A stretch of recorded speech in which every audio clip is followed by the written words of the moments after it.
ప్రాచీన శాస్త్రీయ అత్యాధునిక వైద్య విధానాలను వినూత్నంగా ఒకే గొడుగు కింద అందుబాటులోకి తీసుకొచ్చింది మెడి9 ఇంటిగ్రేటెడ్ మెడికల్ సిస్టమ్. ప్రకాష్ గారు, ఇప్పుడు తెలంగాణ క్యాబినెట్ ఎక్స్పాన్షన్ కి సంబంధించి ఎందుకు ఇంత ఆలస్యం అవుతుంది, ఇంత ఉత్కంఠ ఎందుకు? సార్, మీరు సీనియర్ జర్నలిస్ట్. ఇదంతా ఈ సోషల్ మీడియా వచ్చిన తర్వాత ప్రచారం కాకుండా పార్టీ సర్కిల్లో మంత్రులు, మంత్రివర్గం అయితేనే మీడియా చెప్పడం, కొందరు నాయకులు చెప్పడం, పేర్లు చెప్పదలుచుకోలే. మంత్రులు కూడా ఈ ఎక్స్పాన్షన్ ఈసారి అవుతుంది అది అవుతుంది కూడా ఆఫ్ ద రికార్డు చెప్పిన వాళ్ళు చాలా ఉన్నాయి. కానీ ఆంధ్రప్రదేశ్ ఉమ్మడి ఉన్నప్పుడు కానీ విభజన జరిగినప్పుడు కానీ ఇది ఒక టిపికల్ స్టేట్. ఇక్కడంతా ముఖ్యమంత్రుల మార్పు ఇందిరాగాంధీ హయాంలో కానీ, రాజీవ్ గాంధీ గారి హయాంలో కానీ, సోనియా గాంధీ గారి హయాంలో ఎప్పుడు జరగల. అసమ్మతి అనేది మొదటిసారి ఎమ్మెల్యే అయినాడు మంత్రి కోరుకుంటాడు. మంత్రి అయిన తర్వాత పోర్ట్ఫోలియో మంచిది కావాలని కోరుకుంటాడు. ఇక్కడ ఓవర్ అంబిషియస్. ఇక్కడ యూత్ కాంగ్రెస్ అయితేనే ఎమ్మెల్యే టికెట్. 25 ఏళ్ళు అయితే యూత్ కాంగ్రెస్ పోస్ట్ రాగానే తెల్లారి ఎమ్మెల్యే ఎలక్షన్ అయితే ఎమ్మెల్యే టికెట్ కావాలంటారు అంతే. సో ఇక్కడ పరిస్థితి వేరు. ఇక్కడ మనకు 78 నుంచి 83 వరకు స్ట్రాంగ్ లీడర్షిప్. మరి చెన్నారెడ్డి గారు ముఖ్యమంత్రి అయితే మారి అంజిరెడ్డి గారు అయ్యారు. అంజిరెడ్డి గారి తర్వాత భవనం వెంకటరామరెడ్డి అయ్యారు. భవనం వెంకటరామరెడ్డి విజయభాస్కర్. 4 ముఖ్యమంత్రులు 5 ఏళ్ళు.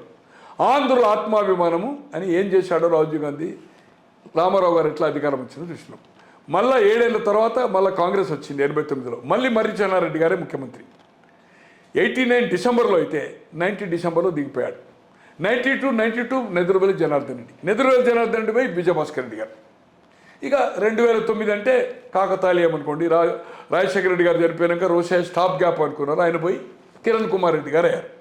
బట్ ఇక్కడ మంత్రివర్గం అనేది ఒకసారి కూర్పు కంప్లీట్ జరిగితే అసమ్మతి అనేది స్టార్ట్ అవుతుంది. ఇది జరగద్దు అంటే మంత్రివర్గం అనేది కొంత డిలే చేయాలనేది వాళ్ళ దగ్గర ఉండే గత రికార్డు. ఆంధ్రప్రదేశ్ ఉమ్మడి రాష్ట్రం చూసినప్పుడు ఏదైతుందో ఇక్కడ వేయద్దు అనేది ఒక అభిప్రాయం. రాజీవ్ గాంధీ అపాయింట్మెంట్ అడిగిండా అడగలేదా? ఈ 7-8 సార్లు పోయినప్పుడు రాహుల్ గాంధీని కలిసే సందర్భం రాకపోవచ్చు. అడిగితే ఇచ్చిండా లేదా అనేది అది నా దగ్గర నోటీస్ లేదు, నేను ఎప్పుడు క్రాస్ చెక్ చేసుకోలే. 1 మంత్రివర్గం అనేది అవుతుందో గతంలో చూసినప్పుడు ఉద్దండుడు బలవంతుడు చెన్నారెడ్డి గారు 89 నవంబర్ 22 పోలింగ్ అయ్యి 26 కౌంటింగ్ అయింది. 3-6 డిసెంబర్ ప్రమాణ స్వీకారం చేసిండు. ఫుల్ ప్లేడ్జ్డ్ మంత్రివర్గం ఎప్పుడైంది? సెప్టెంబర్ 2 డిసెంబర్ సెప్టెంబర్ అంటే 10 నెలల తర్వాత అయింది. అప్పుడు డి శ్రీనివాసు, షబ్బీర్ అలీ వీళ్ళంతా అయింది, మీకు ఐడియా ఉంది కదా. అయితే ఎప్పుడు దిగిపోయాడు? డిసెంబర్లో దిగిపోయాడు. 10 నెలల తర్వాత మంత్రివర్గం అయింది కదా. రైట్. రాజశేఖర రెడ్డి గారు 10 ఏళ్ళ తర్వాత తెలుగుదేశము, యూపీఏ కేంద్రంలో కూడా 10 ఏళ్ళ తర్వాతనే ఎక్కువ. 96 తర్వాత మళ్ళీ రాలేదు కదా 2004. 2004 అంటే 4-96 వరకు ఉండే కదా. 8 సంవత్సరాల తర్వాత, అక్కడ కూడా 2 టర్ముల తర్వాత అనుకోండి. అయితే ఏం జరిగింది? అక్కడ యూపీఏ వచ్చింది. ఇక్కడ మేలో ప్రమాణ స్వీకారం చేసిండు 2004లో కొంత లిమిటెడ్ క్యాబినెట్ తోటి. ఎక్స్పాన్షన్ ఎప్పుడైందండి? 2007 ఏప్రిల్లో అయింది. అంటే 2 సంవత్సరాల 11 నెలల తర్వాత మంత్రివర్గం పూర్తయింది. రెండోసారి మంత్రివర్గంలో నల్గొండకెళ్ళి దామోదర్ రెడ్డి గారు, ఆనం రామనారాయణ గారు నెల్లూరు నుంచి, అప్పటికి రాజ్యలక్ష్మి, ఇక్కడ జనార్దన్ రెడ్డి గారు. కరీంనగర్లో ఎవరు మంత్రి లేరు. జీవన్ రెడ్డి గారు బై ఎలక్షన్లో ఓడిపోతే ఆయన హామీ తీసుకున్నాడు, నేను ఓడిపోతే నాకు మంత్రి ఇమ్మన్నాడు. రత్నాకరరావు గారు జీవన్ రెడ్డి గారు అయ్యారు. జీవన్ రెడ్డి గారు ఆ ఉప ఎన్నికల్లో పోటీ చేయకపోతే 2006లో ఇంద్రకరణ్ రెడ్డికి ప్రామిస్ చేసిండు, ఆదిలాబాద్ నుంచి ఇంద్రకరణ్ రెడ్డి అయ్యేవాడు. రెడ్డిలు ఎక్కువ అయింది కనుక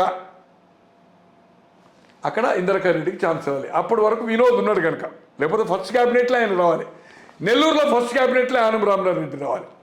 రాజ్యలక్ష్మి అప్పుడు ఫస్ట్ టర్మ్ వాళ్ళు ఇద్దరే, ఒకళ్ళు రాజ్యలక్ష్మి, ఒకళ్ళు వినోద్.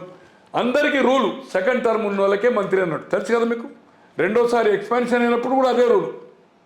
వాళ్ళిద్దరికి ఎందుకు ఎగ్జామ్షన్ అంటే జనార్దన్ రెడ్డి గారు సీనియర్, కేంద్రంలో మంత్రి ఇవ్వద్దని భార్యకి ఇమ్మని హైకమాండ్ చెప్పింది. ఇక్కడ వెంకటస్వామి గారి కొడుకు వినోద్కు ఫస్ట్ టైం అని వాళ్ళకి ఎగ్జామ్షను. ఆ ఇద్దరిని పక్కకు జరపడానికి సోనియా గాంధీ గారు ఏదైతుందో వీళ్ళిద్దరిని ప్రపోజ్ చేశారు. అది హైకమాండ్ ఛాయిస్. ఆయన ఛాయిస్ అయితే అక్కడ ఆనం రామనారాయణ రెడ్డి, ఇక్కడ ఇంద్రకరణ్ రెడ్డి, ఇక్కడ ఆదిలాబాద్లో వినోద్ ఉన్నాడు, రాజలక్ష్మి ఉండడు. This is fact. 2007 ఏప్రిల్ అయింది. 2 సంవత్సరాల 11 నెలలకు అయింది. మరి అంత ఉద్దండులే రాజశేఖర రెడ్డి గారు ప్లస్ 2 సార్లు PCC opposition leader, deputy leader ఉంటేనే ఆయనకు మంత్రివర్గం 2 సంవత్సరాల 11 నిలబడ్డది. చెన్నారెడ్డి గారు ఉద్దండు, కేంద్ర మంత్రి 10 సీట్లు ఎంపీ గెలిపించి ఇందిరాగాంధీకి నెహ్రూ కాలం నుంచి పనిచేసిన వాడు. అటువంటి వ్యక్తికి ఏదైతుందో క్యాబినెట్ 10 నెలలు అయింది, మళ్ళీ 2 నెలలకే దిగిపోయాడు. రేవంత్ రెడ్డి గారుకు పర్మిషన్ ఎందుకు అడుగుతారు, ఎందుకు ఇస్తాడు? ఇది ఒక సోషల్ మీడియా సృష్టి. మంత్రివర్గం అన్నది ఇస్తలేరు, రాహుల్ గాంధీ అపాయింట్మెంట్ ఇస్తలేరు, ఆయన పని అయిపోయింది, అది తప్పు. విస్తరిస్తే కొద్దిగా లాభం కన్నా నష్టాలు ఎక్కువ జరుగుతాయి. డెఫినెట్లీ అసమ్మతి అనేది స్టార్ట్ డెఫినెట్. అంటే ఇప్పుడు వస్తుంది, ప్రచారం జరుగుతుంది ఇప్పటిదాకా ఏంటంటే 6 స్థానాల్లో 4 స్థానాలు నలుగురికి ఫస్ట్ ఇస్తారు, తర్వాత 2 పెండింగ్ పెడతారనేది జరుగుతుంది. ఒకటేమో ముదిరాజు సామాజిక వర్గము, 2 ఎస్సీ, 3ది ఎస్టీ, 4 మైనారిటీ. ఇది ఎప్పుడు ఉండొచ్చు, ఇలా ఉంటుందా లేకపోతే 6 ఒకటే? సార్ నేను గతంలో మీ దగ్గర చెప్పలే కానీ 3-4 ఛానల్స్లో మంత్రివర్గం మంది స్థానిక సంస్థల ఎన్నికలు ఎప్పటి వరకు జరగదో అప్పటి వరకు మంత్రివర్గం జరిగే సమస్య లేదని చెప్పాను. 1-2-3 సార్లు ఇంటర్వ్యూలో 3-4 ఛానల్స్లో చెప్పి ఇప్పుడు కూడా తెలిసిపోయింది కదా, స్థానిక సంస్థల ఎన్నికలు 2-3 నెలలు జరుగుతుంది, జరిగిన తర్వాత వస్తుంది. కానీ జటిలంగా ఉంది. Cabinet is a small. ఈ కాంబినేషన్స్ కూర్పు అనేది అంత ఈజీ కాదు.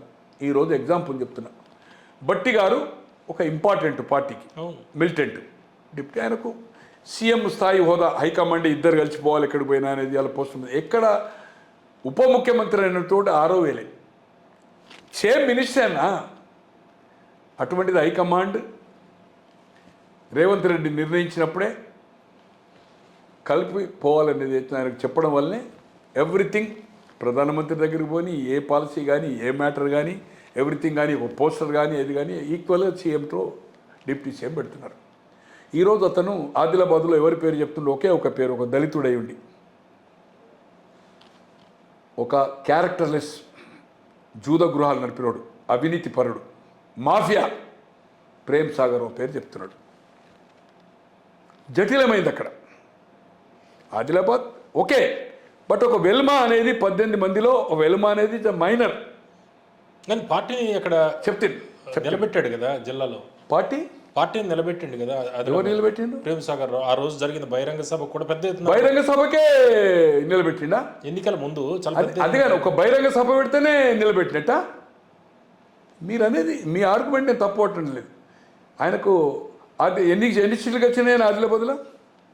ఇంత ఊపు వచ్చింది, 10 గెలుస్తా అన్నాడు కదా, ఏమైందన్న? ఇలా ఈ పారాచూట్ వాళ్ళని తీసుకురన్నాడు కదా, అక్కడ ట్రైబల్లను, ఎస్సీలను రెచ్చగొట్టిండు కదా, స్థానికులను కోట్ల రూపాయలు ఖర్చు పెట్టించిండు కదా. ఎవరికి వచ్చిందన్న టికెట్? వినోద్కి వచ్చింది కదా. ఆ కరిగే మీటింగ్ వినోద్ రాలే కదా పార్టీలో ఉండి. అట్లే వివేక్ అప్పటి వరకు పార్టీ చేరలే కదా, ఇప్పుడు ఎంపీ అయినా చేరలే కదా. అక్కడ దళితులు, గిరిజనులు ఏదైతుందో కోట్ల రూపాయలు ఖర్చు పెట్టి రోడ్ల మీద వేసిండు కదా, ఒక రూపాయి ఆయన జేబులకి వెళ్ళి పెట్టలే కదా. ఇది సత్యము.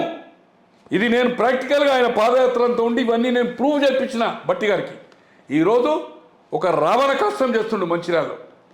ఎస్పీ లేదు, ఇంజనీర్ లేదు, కమిషనర్ లేదు, ఎవరు లేదు. రాజ్యాధికారము, మాఫియా నడుపుతున్నాడు. లూట్ మార్. ఎవడు తడిబారు ఉండాలి, ఎవడు జైలుకు పోవాలి. ఈ రోజు 50 మంది పైన ఆదిలాబాద్ జైల్లో పెట్టిండండి. మీకు తెలుసు, లక్ష్మీపేట 20 కిలోమీటర్ల మీద ఉంటుంది జైలు ఉంది. ఆసిఫాబాద్ 50 కిలోమీటర్ల మీద ఉంటుంది. జైలు కూడా పంపేది మెజిస్ట్రేట్ ఆర్డర్ ఎక్కడికి? ఆదిలాబాద్ పంపాలి. అతను చెప్తున్నాడు. అతన్ని ఎట్లా ఇవ్వగలుగుతుంది? రేవంత్ రెడ్డి ఏమంటాడంటే, అసలు ఒక వెలుమ ఉండగా ఒక వెలుమ ఏళ్ళు కావాలి, బీసీ ఎక్కడ కావాలి, ఎస్సీలు ఎక్కడ కావాలి. ఒకవైపు ఏఐసిసి చేరినప్పుడు వివేక్ మాకు మంత్రివర్గం స్థానం ఇవ్వాలి, ఫండింగ్ చేసిండు. ఆ రోజు పార్టీ కష్టంలో ఉంటే. ఈరోజు Rajagopal Reddy Bhuvanagiri MP seat important అయిపోయింది, గెలిపిస్తే మంత్రి అన్నారు. వెంకయ్యరెడ్డి ఉండగా రాజగోపాల్ రెడ్డికి ఎట్టిస్తారు? జిల్లాలో రెడ్లే ఉన్నారు, మొత్తం రెడ్లు ఇప్పటికి ఎక్కువైంది. ఈ జిల్లాలో గెలిచింది ఒకటే కదా మల్లిరెడ్డి రంగారెడ్డి. అయితే అక్కడ రామ్మోహన్ రెడ్డి ఇంకో ఆయన అక్కడ తాండూరులో గెలిచిన రెడ్డి సాబ్. ఎట్లా చేయాలి సార్? తో ఇది కాంబినేషన్ ఈ 6లో చేయాలంటే ఒకటి మైనార్టీ అనేది క్యాబినెట్లో ఎమ్మెల్సీ తీసుకొని చేయాలి. ఎవరిని చేస్తారనేది తెలియదు. కౌన్సిల్ నుంచి తీసుకొని చేయొచ్చు. కౌన్సిల్ వస్తున్నాయి, రాదంటే వాళ్ళు రాజీనామా చేయొచ్చు. రేపు వచ్చినాయి కూడా కౌన్సిల్ కంపల్సరీ. ట్రైబల్లో ఇది వచ్చింది, దీని పేరేంటి, మన బోయనా లేకపోతే గోండా ఏదో వచ్చిందో, మొత్తం ఆమె ఏమంటారు, ఆమెను లాంబాడ ఒకరికి ఇవ్వాలి. ఎగ్జాంపుల్ కాంబినేషన్ చేయాలంటే ఓటింగ్ పెట్టండి. మాదిగా రిప్రజెంటేషన్ ఒక్కడే ఉన్నాడు దళిత్. ఇప్పుడు ఎవరు? మన దామోదర్ రాజు నరసింహ. స్పీకర్ మాల, బాబామరుదులే వివేక్ ఉన్నవాడు. బాబామరుదులు ఒక వరుస ఏదైతుందో అల్లుడవుతాడు, వాళ్ళ అన్న బిడ్డనే చేసుకున్నారు, వీళ్ళ సొంత దగ్గర బంధువులు. అయితే వాళ్ళకి బీసీలకు ప్రాతినిధ్యం లేదు. ముదిరాజు ఉండాలి, యాదవ్ ఉండాలి, కాంబినేషన్ గెలిచిన దాంట్లో ఉండాలా. తో వెలుమకి ఏ పరిస్థితి వస్తుందో చెప్పండి. స్ట్రెంత్ కూడా లేదు కదా, కమ్యూనిటీ లేదు కదా. రెడ్డి అంటే ఎప్పుడు కాంగ్రెస్కి ఏదైతుందో ఉమ్మడి రాష్ట్రం కానీ సపరేట్ కానీ దే ఆర్ ఫోర్స్. కాంగ్రెస్కు బలము స్వాతంత్రం వచ్చిన కాడి నుంచి రెడ్డి బేస్ అన్న నాయకత్వం. కానీ 78లో బలైన వర్గాలకు ఇచ్చిండు, పివి నరసింహరావు అయిండు, గెలిచిండు, వేరే సీట్లు ఎవరికి ఇచ్చిందన్న రెడ్లే కదా. నాయకత్వం ఎవరన్నా చెన్నారెడ్డే కదా, 89లో చెన్నారెడ్డే కదా. తో ఈ స్టేట్ ఏదైతుందో ఉమ్మడి రాష్ట్రం ఉన్నప్పుడు కానీ విభజన జరిగినప్పుడు కానీ Reddy is the factor for Congress party. నాయకత్వం కానీ మంచి చెడ్డ. తో వాళ్ళకి ఏదైతుందో ఇప్పుడున్న సిచ్యువేషన్లో ఇంకొకటి రావాలి. ఈ కాంబినేషన్లో ఏదైతుందో డిస్కషన్లో ఈయన ఒకటే పేరు చెప్తున్నాడు. రాజగోపాల్ అంటుండే నాకు ప్రామిస్ చేసిన రేవంత్ అంటున్నాడు. వివేక్ ఏమంటుండే నాకు ఏఎస్ ఇచ్చిందంట. వివేక్ ఇచ్చే వరకు అక్కడ జిల్లాలో ప్రేమ్ సాగర్ వివేక్ ఎట్లా వస్తారు జిల్లాలో, ఉమ్మడి జిల్లా తీసుకున్నప్పుడు ఇంకో మాల అవుతుంది. మాదిగా ఇంకా ఇద్దరిని ఎక్కడి చేయగలుగుతారు. తో ఈ ఆరును అడ్జస్ట్ చేయాలంటే ఇబ్బంది అవుతుంది. లేకపోతే ఒకరిద్దరిని తీసేసి ఈ కాంబినేషన్ చేసుకోవాలి. రాజగోపాల్ నాకుండే అంటే పొలిటికల్ ఎనలిట్గా చెప్తున్నా మీకు, ఎన్ని మనము చెప్పినో ప్రిడిక్షన్స్ అని మనం చూసాం. రాజగోపాల్ రెడ్డి గారికి మంత్రి ఇవ్వకపోతే ఏదో సమయములో కాంగ్రెస్ పార్టీ వీడడు, ఈ విల్ అసమ్మతికి లీడ్ చేసే పొజిషన్ రాజగోపాల్ రెడ్డి ఇప్పటికే అంటున్నాడు కదా, కేసీఆర్ టైంలో మంచి స్కీమ్స్ అన్ని బాగా అది నేను చూడలేదు, అది ఫాలో అన్నాడు. బట్ రాజగోపాల్ రెడ్డి మంత్రి కమిట్ చేశాడు. మంత్రి వర్గంలో ఇవ్వకపోతే ఈ will be the decidendi leader in the Congress party. ఇంకా ఎవరెవరు ఉండొచ్చు ఇప్పుడు మంత్రివర్గంలో స్థానం ఇవ్వకపోతే ఆశావాహుల్లో ఎవరెవరు? ఇలా చాలా మంది ఇక పేర్లు వద్దనుకోండి, ఆయనైతే ఖచ్చితంగా లీడ్ చేస్తాడు. ఇచ్చాను కనుక నాకు ఇవ్వలే. ఆయనకు నేను అనుకుంటున్నా ఈ మన డిప్యూటీ స్పీకర్ ఆఫర్ ఇస్తుండ అనేది నాకు ఉండే సమాచారం. బట్ ఈ విల్ నాట్ యాక్సెప్ట్. చివరికి ఏదైనా హైకమాండ్ చెప్పి వీ విల్ సీ నెక్స్ట్ చూస్తాము, నీకు ఇంపార్టెన్స్ ఇస్తాము, లేకపోతే ఒక 3 years తర్వాత ఎవరైనా డ్రాప్. ఎన్నికల టైంలో కొంత ఊపు రావడానికి కాంగ్రెస్కి ఆయన కూడా కొంత కారణం కదా. ఎవరు? రాజగోపాల్. ఒకటి సార్, నేను ఏ మాట కామాట ఈరోజు కాంగ్రెస్ పార్టీ మనం పలు చర్చలు చేసుకున్నాము. నిజంగానే కాంగ్రెస్ పార్టీకి అన్ని సీట్ల స్ట్రెంత్ వచ్చేది ఉంటే ఇవాళ చెన్నారెడ్డిని తీసేసి అక్కడ మేఘారెడ్డి కానీ, అక్కడ దామోదర్ రెడ్డి పలుసార్లు నాగంను కాదని రేవంత్ రెడ్డి గారు దామోదర్ రెడ్డి కొడుకు కానీ, జూపల్లికి కానీ, పొంగిలేటి కానీ ఇవన్నీ టికెట్స్ రావన్నా. వివేక్ కానీ ఆయారాం గాయకం రాకపోతుండే. తో వీళ్ళు రాజగోపాల్ వీళ్ళు రావడం వల్ల ఈ 64 స్ట్రెంత్కి ఏదైతుందో ఈ ఒక 8-10 మంది డెఫినెట్లీ దేర్ స్ట్రెంత్. తో వీళ్ళు ఫైనాన్షియల్ కమిట్మెంట్ కొంత ఇచ్చిండ్రు. ఈయనకేమో రాజగోపాల్ హైకమాండ్ నేను అనుకోను, మొన్నటి ఎంపీకి అప్పుడు నీకు మంత్రి ఇస్తామని చెప్పాడు. ఇవన్నీ ఎట్లుంటాయంటే సార్, ఎప్పటి పని అప్పుడు జరగాలి. అనుభవం ఉన్నోళ్ళు కాదు, రాజకీయంగా కొత్త, ఏదో ఎప్పటి పని గడపాలంటే చెప్పిండు. అది సీరియస్గా ఈరోజు ఇష్యూ అయిపోయింది. వివేక్ హైకమాండ్ అన్నది వాళ్ళకు మంత్రివర్గం ఎంత, ఇది 36 మంది కాదు కదా, ఉమ్మడి రాష్ట్రం కాదు, అప్పుడు ఎంపీలు కావాలి, అప్పుడు కావాలి, అప్పుడు పార్టీ గెలవాలి. ఇక్కడ ఈ పార్టీ పొటెన్షియల్, ఇక్కడ ఫైనాన్షియల్ స్టేటు మనకి ఇది ఈ తెలంగాణ రావడం వల్ల పార్టీ రన్ అవుతుంది. ఏఐసీసీ అని ఒక నిర్ణయం తీసుకొని ఎవరికి పడితే వాళ్ళకి కమిట్ చేశారు. ఇప్పుడు అది గుదిబండగా మారింది. ఇవ్వలేదు వివేక్, ఏం చేస్తాడండి? ప్రేమ్ సాగర్కి ఇవ్వలేదు, బట్టి ప్రేమ్ సాగర్ నో అంటుంది అనుకో, ఏమవుతుంది? ఈరోజు బట్టి అనేవాడు, ఈరోజు ప్రేమ్ సాగర్ అనేవారికి మంత్రి వచ్చిన తర్వాత రావణ కష్టం అవుతుందన్న. కాంగ్రెస్కి ఒక సీట్ రాదు రేపు ఆదిలాబాద్లో, 10కి 10 ఓడిపోతుంది. అరే ఓపెన్గా జూదాగురం నడిపినాడు అన్న, ఓపెన్గా రావణ కష్టం చేస్తుండు ఒక మంచిర్యాల నియోజకవర్గాన్ని మొత్తం. అసలు ఇప్పుడు మళ్ళీ పోలింగ్ పెడితే అసలు మల్లగిట్టేదాన్ని ఎలక్షన్ వచ్చిందంటే పొట్టు లోకల్ బాడీ దీనికి సంబంధం లేదు, లోకల్ బాడీ పవర్ పార్టీకి వెళ్తుంది. అటువంటి వారిని ఏదైతుందో ఒక క్యారెక్టర్ లేనివాడిని, జూదగురం నడిపినోడిని, ఆయారాం గయారామును, అవినీతి పరుని ఏదైతుందో, ఇక్కడ భూముల కబ్జా ఎన్నిసార్లు అన్నా గాంధీ భవను వాళ్ళది హరిగోస పెడతా ఉంటే సార్ నాకు చిన్నప్పటి నుంచి తెలుసు సార్ తన గురించి. అటువంటి వాళ్ళు రేపు మంత్రి అయితే కాంగ్రెస్ పార్టీ ఏం కావాలి సార్? ఇప్పటికే భద్రమైంది. అటువంటి వాళ్ళు మంత్రివర్గంలో ఏం కావాలి? ఏందండి ఇటువంటి వాళ్ళని రికమెండ్ చేస్తున్నాడు బట్టి. ఈరోజు అతనికి ఉన్న పేరంతా ఏదైతుందో మొత్తం ఆకాశం నుంచి భూమి అయింది. ఈరోజు కోడైకి వస్తున్నది. కోడైకి వస్తున్నది. 10% తీసుకుంటున్నారు, 10% తీసుకున్నారు. ఈ రోజు వరకు కొన్ని కోట్ల మంది ప్రపంచమంతా చూసింది. ఇప్పటి వరకు నిజంగానే నీతి నిజాయితీ ఉంటే 10% కాదు 1% తీసుకుంటే రాజకీయాలు వదులుకుంటాను ఒక్కసారి స్టేట్మెంట్ ఇచ్చారండి. ప్రజా జీవితంలో ఉండేవాడు ఏదైనా ఆరోపణ వచ్చినప్పుడు పత్రికల్లో కానీ తర్వాత మీడియాలో కానీ కొల్లలైకి వస్తున్నారు. కోట్లాది మంది చిన్న మీడియా నుంచి పెద్ద మీడియా ఓపెన్ డిబేట్లలో చెప్తున్నారు 10% అని. ఈ రోజు వరకు ఒక సింగిల్ స్టేట్మెంట్ కండెమ్ చేయలేదంటే అసలు రాజకీయ నాయకుడు నడతానికి నాకు మంచి మిత్రుడు ఈరోజు బాగులింగంపల్లి ఉంటుండే సర్పంచ్ కాలే, వార్డు మెంబర్ కాలే. 2006లో రేణుకా చౌదరికి ఒక బ్యాంకు డైరెక్టర్ భజన పరుడు ఉండే, అటువంటి వాడు డిఫర్ అయ్యాడు. లోకల్ బాడీ ఎన్నికల్లో 2006 పంచాయతీ ఎన్నికల్లో మదనలో ఒక ఇల్లు కట్టుకున్నా, ఇల్లు కొని అన్ని మండలాల్లో జడ్పీటీసీలకు మండల టీసీలకు సాయం చేసి 10x10 పోస్టర్, 20x30 కాదు సినిమా పోస్టర్ ఉంటుంది, 10x10 పోస్టర్లు. ఒక పోస్టర్ చూపెట్టాడు నాకు, అన్నా నేను రేణుకా చౌదరి మనిషిని కాదు, నాకు రామచంద్రరావు గారిని ఇంట్రడ్యూస్ చేయమన్నాడు, కలిపాను. నేను క్లోజ్ అయినా ఆయనకు తెలుసు వాళ్ళకు. ఏం రామచంద్రరావు అన్నా, నేను అందరిని అన్నంట, మీకు తెలుసు కదా, చిన్న పిల్లలు కూడా అన్నట్టు రాజశేఖర రెడ్డి గారిని 4:30కి క్యాంప్ ఆఫీస్లో. నేను ఆ రోజు మీరు పెద్దపల్లి ఉన్నారు కదా, మూలసాలలో ఉన్నాను. యాక్చువల్గా అనుకోకుండా మూలసాల రాజిరెడ్డి అని 3 సార్లు sarpanch, big village market chairman, ఆయన భార్య చనిపోయింది. అందరూ ఆ మాజీ సర్పంచులంతా ఒక 20-30 మంది అయితే ప్రకాష్ రా అంటే పోయినా. మంగళవారం బుధవారం ఆ రోజు ఆ ఫంక్షన్ ఏంటంటే ఆ రోజు రాత్రి ఉంటే నేను అక్కడి నుంచి ఈయనను 3 గంటలకు నేను ఫోన్ చేసిన, అలారం పెట్టుకున్నాడు. నేను 5 నిమిషాల ముందు తిన్నా. సూర్యుడు ఇక్కడ మన ఇప్పుడు మాల అయింది కదా పంజగుట్టలో, అది ఆఫీసర్ క్వార్టర్లు ఉంటాయి కదా, అక్కడ ఉండే ఆయన 3:30కే లేచిపోయి సీఎం గారు 4:30కి రెడీ ఉంటాడు. సూర్యుడు ఎవరు ఉండడానికి వీలేదు, నువ్వు డోర్ దగ్గర పోవద్దు, ఎవరైనా ఉంటే డోర్ దగ్గర పోతే ఈయన కంప్లీట్ చేసి రమ్మంటాడు అన్నట్టు, డోర్ తీయద్దాని బెల్ కొట్టడానికి పోవద్దని చెప్పిన. 20 నిమిషాలు సార్. అప్పటి తర్వాత వాళ్ళు అక్కను చేర్చుకున్నాక లోకల్ బాడీ ఎమ్మెల్సీ అయ్యాడు, 2009లో ఎమ్మెల్యే అయ్యాడు. అటువంటిది పాదయాత్ర డిజైన్ పెద్ద ఎత్తున చేస్తే దాన్ని సింపుల్ రాజశేఖర రెడ్డిది ఎలా చేయాలనేది నేను, గద్దర్ గారు, రవిచంద్ జూబ్లీ క్లబ్లో రూమ్లో ఉండే ఒక 7-8 గంటలు డిజైన్ చేశాం.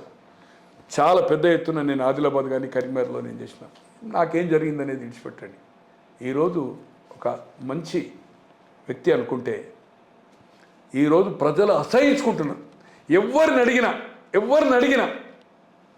10%, 12%, 15% అంటున్నారు. నేను పోవడం బంద్ అయిన అనుకోండి, అపాయింట్మెంట్స్ ప్రాపర్ ఉండదు సార్. దేవులపల్లి అమర్ గారు ప్రెస్ కౌన్సిల్ చైర్మన్ ఉండే, సెక్రటరీ జనరల్ ఉండే, జర్నలిజంలో 35 ఏళ్ళు తలలు బండినోడు. ఒక బుక్ రాసి ఇవ్వడానికి పోతే 3 గంటల అపాయింట్మెంట్ అంటే 3 గంటలు కూర్చుండి వచ్చేసిండు, గప్పాలు కొట్టుకుంటూ కూర్చున్నాడు. శ్రీనివాసరెడ్డి గారు ప్రెస్ కౌన్సిల్ చైర్మన్, ఫస్ట్ ఆయనే, మళ్ళీ ఇప్పుడు అయింది, ఇప్పుడు cabinet rank. All India secretary general 17 ఏళ్ళు, ఇప్పుడు 8 ఏళ్ళ ప్రెసిడెంట్. మీ ప్రెస్ వాళ్ళకి all India character person. Appointment ఇస్తే పోయే ముందే అపాయింట్మెంట్ ఏదైతుందో క్యాన్సిల్ అన్నారు. సారీ పోయిండు, కలువలే, వెళ్ళిపోయింది పోయే వరకే. ఎక్కడికి? ప్రగతి భవన్. రెండోసారి ఆయన బయలుదేరి వస్తుండు, ప్రెస్ కౌన్సిల్ చైర్మన్ కానీ తోలు రాగానే ఇవాళ లేదని చెప్పారు. వాళ్ళిద్దరు చెప్తే వాళ్ళని నేను తీసుకెళ్ళినా. సార్ ఏం ఇట్లా చేస్తున్నావు బట్టి గారంటే, ఉన్నాడు 3 గంటలు మేము ముగ్గురం బ్రేక్ఫాస్ట్, ఆయన మొత్తం ఫోటోలు, ఆయనే ఫోటో తీపించాడు. అటువంటి వాడి ఇవాళ నాకేం జరిగింది అనేది నా గురించి నేను చెప్పుకోను. బట్ సిగ్గు అవుతుంది సార్, ఇలా సిగ్గు అవుతుంది. కొల్లలై కూతలు కూస్తున్నారు. నీ శాసనసభ్యులు, 2 శాసనసభ్యులు, ఒకతనైతే కండకు నీళ్ళు ఇచ్చుకుంటాడు అమెరికాలో. అన్న దాదాపు 2.5-3 అవర్స్ టైమ్ స్కేర్ మ్యారెట్లో ఉన్నాం, ఐస్ క్రీమ్ తినుకుంటూ. న్యూయార్క్లో ఓ మండల్లో నాకు మెజార్టీ వచ్చింది. నా మండల్లో నేను పెద్ద మీటింగ్ పెట్టినా, నా బిల్లు అడుగు తీయలేదు సార్ అన్నాడు. ఎవరికి ఇచ్చిండు మరి? నా ఇంకో మండలంలో నాకు సపోర్ట్ చేసిండు, కానీ అతనికి ఏదో పర్సంటేజ్ అంటే తీసుకున్నాడని చెప్పలేదు, ఏదో పర్సంటేజ్ ఇచ్చినట్టు ఇస్తే బిల్ ఇచ్చిండు. కానీ నేను ప్రచారం ఉందో అన్నాడు ఆయన పాప, ఆ పిల్లోడు ఏడ్చుకుంటూ చెప్పిండు. మళ్ళీ ఒక 5-6 నెలల తర్వాత కలిసిండు నాకు, జూన్లో. ఇది జూన్ అంటే ఇప్పుడు ఫిబ్రవరి కదా, ఒక 1 మంత్ కింద ఎక్కడో కలిసిండు కదా. ఏమైంది బ్రదర్ అంటే ఇంకా రాలే అన్నాడు. ఒక శాసనప్పుడు ఇంకో శాసనప్పుడు ఏంటంటే ఎట్లా అంటుంటే అనుకోకుండా ఒక దగ్గర లంచ్ దగ్గర కలిసినాం ఒక హోటల్లో. ఏందన్నా ఏం సంగతి అని అంటే ఏమన్నా మనం ఏం సంగతి ఏదో టాపిక్ అనేది వచ్చింది అన్న, నాతో చెప్పేకండి ఇక మళ్ళీ మేము గెలవమన్నా. ఏందన్నా 10% ఏందన్నా ఇది, ఖండం చేయి, కమాన్, ఎవడు ఇచ్చాడో చెప్పు, రమ్మని చెప్పు. ఏందన్నా దర్బార్ ఏంది? 3 గంటల అపాయింట్మెంటా సార్? సోనియా గాంధీ గారింటికి రిసెప్షన్ వరకు anybody can go. Rahul Gandhi గారింటికి ఎనీబడి కెన్ గో. నేను అక్కడ ఒక 10 సార్లు, ఇక్కడ ఒక 10 సార్లు పోయినా. పార్టీ ఇష్యూలో ఈయన పేరు మన మధు యాష్కి ఇష్యూ చేయడానికి. ఆయన ఇంటికి పోవాలంటే ఒక నరకం సార్. నా ఫోన్లో చూపెడితే ఇప్పుడు నరకం. ఇక్కడ ప్రగతి భవన్ ఉంటారు, తర్వాత సీతక్కోళ్ళు ఉంటారు, మళ్ళీ అక్కడ వేరే గేట్ కాడు ఉంటాడు నా అటువంటి నేను నడుచుకుంటూ పోతా దెబ్బకేసుకుని. నన్ను ఎమ్మెల్యేని వాడు ఎవడు, ఎక్స్ఎమ్మెల్యే పొట్టు పెద్ద పైల్వాన్ నన్ను ఎవడు గుర్తుపట్టాలి? మీకు ఫోటోలు చూపెడతా, ఎంట్రీ చేయిస్తాను అన్నది అన్నాడు. 2వ పోయినా, నాకు ఫ్రాక్చర్ అయింది, నరకము, ఈ ప్రాబ్లం అయింది. అదేదో ట్యాబ్లెట్స్ అది పౌడర్ వేసుకుంటాం కదా, మోషన్ అయింది, లాగులేపోయినా. చెప్పొచ్చిన నా జీవితంలో ఇంటికి రాని ఇప్పటివరకు అవ్వలేదు సార్. నాలాంటివన్నీ నిజాయితీగా రాజశేఖర రెడ్డి గారిని కల్పించి ఈరోజు పేరు చెప్పను, ఒక 4-5 సార్లు ఎన్నికల ముందు ఒక పెద్ద మనిషి దగ్గర పోయే ముందు నేను లేని పోలే. 4 గంటలు కూర్చుంటే నేను ఇట్లా రిలాక్స్ అయ్యి సోఫాలో నా హెల్త్ ప్రాబ్లం ఉంటుంది కనుక పండుకుంటూ వాళ్ళు మాట్లాడుకుంటూ ఉంటే, అటువంటిది నీవు జర్నలిస్టులకు, రాజకీయ నాయకులకు, ఈరోజు ఆల్ ఇండియా కాంగ్రెస్లో రిప్రజెంట్ పార్లమెంటరీ బోర్డులో ఉండే వాళ్లకు, ప్రజాప్రతినిధులకు ప్రకాశం నేను నన్ను తీసుకుపోయేటట్టు చేసిండు. ఈ స్థాయికి నేను అంటే రిపోర్టర్ ఇలా కాంగ్రెస్ బీట్ స్టిల్ చూస్తున్నారు, ఎలక్ట్రానిక్ ప్రింట్ వాళ్ళు, మెయిన్ లీడింగ్ ఛానల్ అని చెప్పాడు. డ్యూ టు ప్రకాశం అని నేను వాళ్ళకి క్లోజ్ అయినాను. నాకే నరకం చూపెట్టిండు సార్, నరకం. తో ఈరోజు మిత్రుడు, నాకేం అతని మీద కోపం లేదు, ఒక దళితుడు ఉప ముఖ్యమంత్రి కావద్దు, ముఖ్యమంత్రి కానీ నాకేం పరగపడదు. కానీ ఈరోజు అప్రతిష్ట తెచ్చినవు. ఇది కోట్లాది మందికి పోయింది, ప్రపంచమంతా ఎవరినైనా అడగని 10% ఎవరు అంటే ఫైనాన్స్. ఖండం చేయి. నేను ఎప్పుడు ఓపెన్ అయిపోయి చెప్పలే, కానీ రోజు ఏది చూసినా, ఏ డిబేట్ చూసినా ఇది 8 పోయింది, 10 అని అంటున్నారు. ఎమ్మెల్యేలే చెప్తున్నప్పుడు వాస్తవం ఎట్లా అనుకోనన్నా నేను? నాకుండే వివిధ రంగాలలో ఏదైతుందో డైరెక్ట్ ఇచ్చిందా, ఇండైరెక్ట్ ఇచ్చిందా అని నేను ఎప్పుడు అడగలే. ఎందుకంటే నాకు మంచి మిత్రుడు, 4-5 సార్లు 10 సార్లు అన్నం తిన్నాను నేను అక్కడ. ఆయన భార్య నాకు బాగాది, వాళ్ళ పెద్ద కొడుకు నన్ను అంకుల్ అంటుంది, వాళ్ళ వైఫ్ మంచి రెస్పెక్ట్ చేస్తుంది. నేను ఎక్కడ దాన్ని క్రాస్ చెక్ చేసుకొని మీరు ఎంత ఇచ్చిన అడగలే. వింటా ఉన్నాను, చూస్తూ ఉన్నాను. చివరకు అనుకోకుండా ఆవేశంలో చెప్పిన కానీ నేను అన్యదా భట్టి గారి గురించి నేను మీ టీవీ ద్వారా, మీ తెలుగు పప్పుల ద్వారా, బట్ ఇది మచ్చ వచ్చింది, ఏం తీసుకుపోవు భట్టి గారు. ఇప్పటికైనా నిజంగానే నువ్వు నీతి నిజాయితీగా ఉంటే, రాజకీయ లక్షణాలు ఉంటే, ఎడ్యుకేటెడ్ను ఖండం చెయ్యి. ఇది రోజంత పెరుగుతుంది పర్సంటేజ్, నేను తీసుకోవడం లేదు. లేదా వాలంటరీగా వాళ్ళు కొంత ఇస్తుండ్రు, ఇది సహజమే. పార్టీలు నడవాలంటే 1000 కోట్లు చేయాలంటే ఖచ్చితంగా నేను పార్టీ కూడా కంటుపుడు చేయవలసింది, మేము పార్టీ నడపవలసి ఉంటుంది. వాళ్ళు వాలంటరీకి ఇస్తున్నారు చెప్పు, ఎట్లా చెప్తారు? ఒప్పుకో. కానీ లేకపోతే అవుతుందో చరిత్రహీనునిగా మిగిలిపోతావు.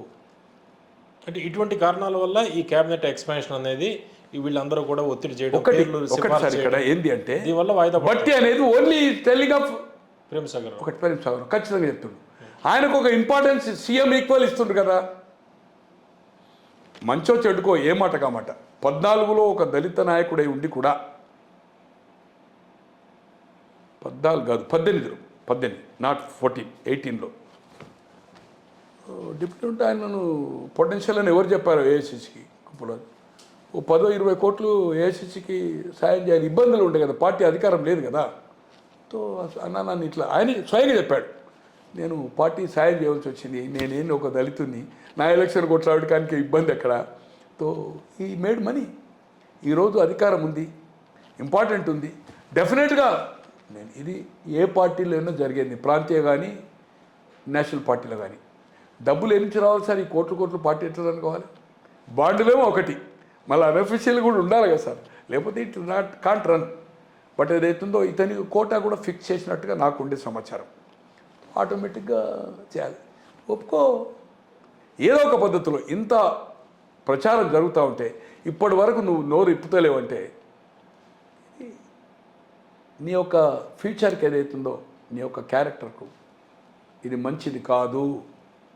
పోంగే తీసుకో, బట్టలు వేసుకోవడం, అందంగా ఉండడం కాదు, కార్లు తుడుచుడు, బంగ్లాలు కాదు. కొన్ని రాజకీయాల్లో ఏదైతుందో సేవాభావం కోసం వస్తుంది, ఇది వ్యాపారం కాదు. కానీ ఇదే పర్సంటేజ్కి ఇట్లయితే సార్ రాజశేఖర రెడ్డి గారి పీరియడ్లో కూడా కాంట్రాక్ట్స్ 2% పార్టీకి ఏదైతుందో మేజర్ వర్క్స్ వాళ్ళు ఇచ్చేవాళ్ళే. అది 6% అయింది. ఏది బీఆర్ఎస్ వచ్చే వరకు. మళ్ళీ ఇండివిజువల్స్ ఎంత వేరే, ఇప్పుడు 8 to 10 పోయింది. ఏది ఏమైనా బట్టి గారు దీన్ని క్లారిఫికేషన్ చేయవలసిన అవసరం ఉంది అనేది ఒక మిత్రునిగా, నేను శత్రువును కాదు. ఆయనకు నాకు అవమానం జరిగినా, నాకు చెప్పిన పని న్యాయమైన పని చేస్తా అని చేయకున్నా, న్యాయమైన పని 20 కోట్ల రూపాయలు పెండింగ్ ఉందండి నా బంధువుది. 10 టోకెన్ పడింది. ఆ టోకెన్ అంటే నాకు తెలియదు మొన్నటి వరకు. ఒక 5 కోట్లు ఇస్తాను అన్నాడు. మేము ఒక పాలసీ పెట్టుకున్నాము, ఈ ఫీజు రింబర్స్మెంట్ పైసలు కానీ ఇవి కానీ ఒక 6 నెలల 8 నెలల వరకు ఇవ్వమని చెప్పాడు. సార్ మీరు తప్పు చెప్తుండో చెప్పాను. నేను ఎటువంటి వాడిని తెలుసు కదా సార్, భారతీయుడు ఠాగూర్. ఇగో మీ ఖమ్మంలో ఈ కాలేజీకి డబ్బులు ఇష్యూ అయినాయి, నేను రీచెక్ చేసుకుంటాను.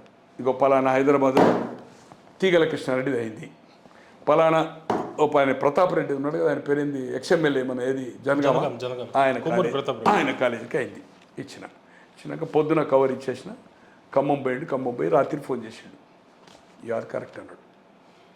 You are finance minister, finance secretary నీ సబార్డినేట్ కావచ్చు, కానీ నీ ఖమ్మంలో నీకు తెలియకుండా ఇచ్చినా కూడా అక్కడ 2 మంత్రులు ఉన్నారు, పొంగిలేటి అండ్ తుమ్మల. వాళ్ళు చెప్తే ఇవ్వకపోవచ్చు, కానీ వాళ్ళు ముఖ్యమంత్రికి చెప్పించి ఉండొచ్చు కదా, లేకపోతే ఆ కాలేజ్ వాళ్ళే ముఖ్యమంత్రికి చెప్పొచ్చు కదా. చెప్పినప్పుడు ముఖ్యమంత్రి ఫైనాన్స్ సెక్రటరీ చెప్తే ఇష్యూ చేస్తారు కదా, నేచర్. తర్వాత ఇది డిలే అయింది, జార్ఖండ్ ఎలక్షన్ ఇన్ఛార్జ్ పోయాడు, నాడు పోయి ఇక నేను ఊకే పోవడము అక్కడ ఆపడము నాకు అవమానం అయిపోయి నేను రానని మా బంధువును ఆ పిల్లని అప్పచెప్తా అని జార్ఖండ్ వస్తా అంటే, లేదన్నా నేను వచ్చేస్తున్నా, రాత్రి 10 గంటలకు వస్తా, ఇంటికి 10 గంటలకు రమ్మంటే అనుకోకుండా ఒకరోజు ముందే ఒక శ్రీనివాసన్ ఎవరో ఒక ఇన్ఛార్జ్ కేరళ ఆయన ఉంటే ఆయన బిడ్డ కొడుకు పెళ్ళికి పోయారు, అందరు మంత్రులు స్పెషల్. మళ్ళీ వచ్చి రాత్రి ఈయన దగ్గర ఒక పూజ చేస్తాడు దీపావళి తర్వాత, ఎవరు హనుమంతరావు ఇంటికి వచ్చారు, రాత్రి 12 గంటకు వచ్చారు.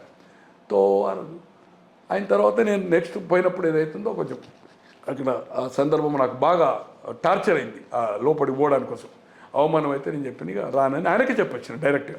ఇక నేను నీ జీవితంలో ఇంటికి రాను, తర్వాత నాకు ఫోన్ చేయలేదు, పని జరగలేదు. సార్ 5 కోట్లు ఇస్తాను టోకెన్, పాపం నన్ను పర్సెంటేజ్ గురించలేదు అన్నా, నేను చేసేస్తా, 15 రోజులు చేసేస్తాను. 20 కోట్లు రావాలి సార్. కాలేజీలు అమ్ముకునే పరిస్థితి, పుస్తకాలు అమ్ముకునే పరిస్థితి, జీతాలు ఇవ్వలేని పరిస్థితి ఉన్నది. 3-4 రూపాయలు ఇంట్రెస్ట్ చేసుకున్నారు. టోకెన్ 10 కోట్లకు ఇష్యూ అయింది, 5 కోట్లు ఇష్యూ అబద్ధం. ఇప్పటి వరకు వాళ్ళు కూడా ఎవరిని కలవలేదు, వాళ్ళకి చాలా సోర్స్ ఉన్నా కూడా వాళ్ళు డబ్బులు ఇచ్చేటోళ్ళు కాదు.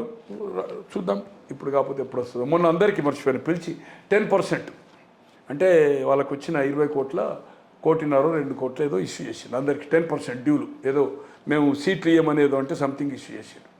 సో ఇది పరిస్థితి. ఏదేమైనా ఇంకేదో లాస్ట్కి ఏదో అడుగుపోయినారు మళ్ళీ ఇక్కడ అదే ఈ క్యాబినెట్ ఎక్స్పాన్షన్ ఏదైతుందో చిక్కుగా ఉంది.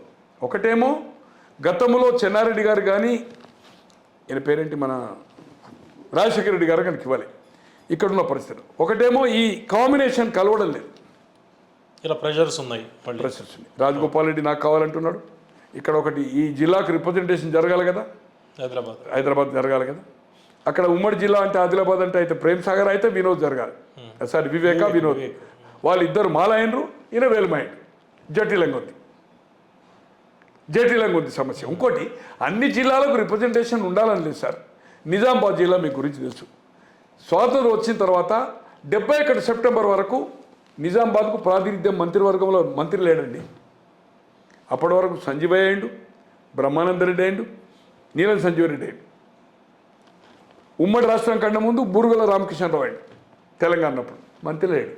అప్పటి వరకు 57, 62, 67 3 సార్లు ఎమ్మెల్యే. ఆయనకి ఎప్పుడైంది 71 స్టేట్ మినిస్టర్, క్యాబినెట్ కాదు రాజారాంకు, textile and handlooms G Rajaram ముఖ్యమంత్రి స్టేజ్కి పోయిన తర్వాత టెక్స్టైల్ అండ్ హ్యాండ్లూమ్స్ మంత్రి అయింది. అంటే మంత్రివర్గం ఒక జిల్లా అన్ని జిల్లాలకు ఉండాలని ఏం లేదు. బట్ ఉన్న క్యాబినెట్ తక్కువ 15% కనుక ఇబ్బందిగా ఉంది. కాంబినేషన్ కమిట్మెంట్ హైకమాండ్ చేసింది. బట్టి అని అతను ప్రేమ్ సాగర్ రావు నాకు కావాలి ఒకటే పేరు అంటాడు. ఏమంటున్నాడు? కరిగే మీటింగ్ పెట్టిండు, జిల్లా అంతా దాదిండు. ఎన్ని గెలిచిండే ఆ జిల్లాది? ఆయన ఒక్కడే ఎమ్మెల్యే కదా, ఆయన ఎవరు ఎమ్మెల్యే లేరు కదా ఇప్పుడు గెలిచినాడు. ఆదిలాబాద్ సంబంధం లేదు.